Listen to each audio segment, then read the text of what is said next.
Hello and welcome to Liam's Lyceum. I'm your host, Liam, aka Himbar, and today I have another poem for you because it is, of course, Poetry Thursday.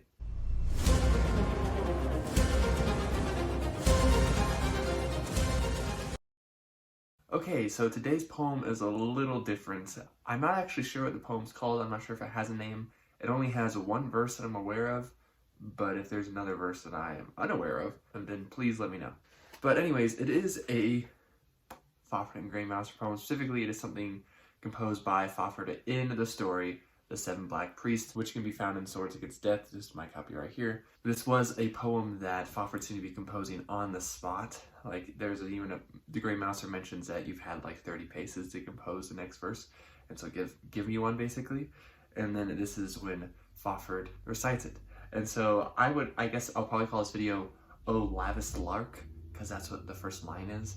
But I don't know if there's another name for it, if anyone has one. I was going to share a poem from Karl Edward Wagner, one of his Cain poems, but I honestly didn't enjoy it that much. The one I was able to find, I don't remember what it was called.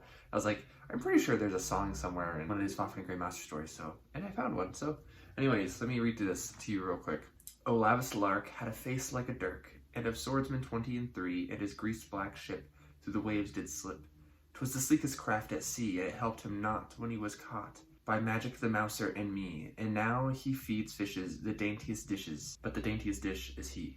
Now that last line is actually cut off originally. There's a but here that has, a little dash after it. And it cuts off because Fafhrd has fallen off a cliff, and he actually recites that last line in its completion while he's hanging from this cliff, if I'm remembering correctly. But that's obviously, it tells a story sort of like the poems I've shared the last two times. Obviously, this one's from Fafhrd's point of view and not like a third-person point of view or anything like that, of some foe they vanquished in the past. Some guy named Lavest Lark, which, if he's in one of the stories, I'm really not remembering him. It could be one of the stories. He could be in one of the stories that I haven't read yet, since not all these stories were written in order. So I've only read through Swords in the Mist, or up to Swords in the Mist.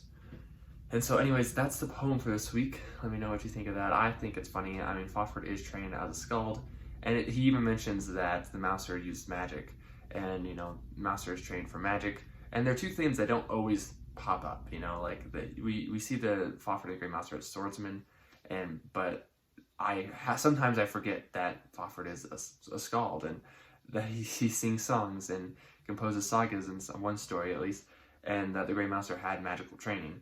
Because besides the Unholy Grail, it doesn't pop up all that often, so far from what I've read, the three books I've read of Swords and Deviltry, Swords Against Death, and Swords in the Mist. Anyways, it's been Liam's Lyceum. Hopefully this is a nice poem for Thanksgiving, because that's actually when this will go out. But anyways, I hope you're having a happy Thanksgiving, of course, if you're in the United States. If not, I hope you have a happy Thursday. Read some poetry. See you next time.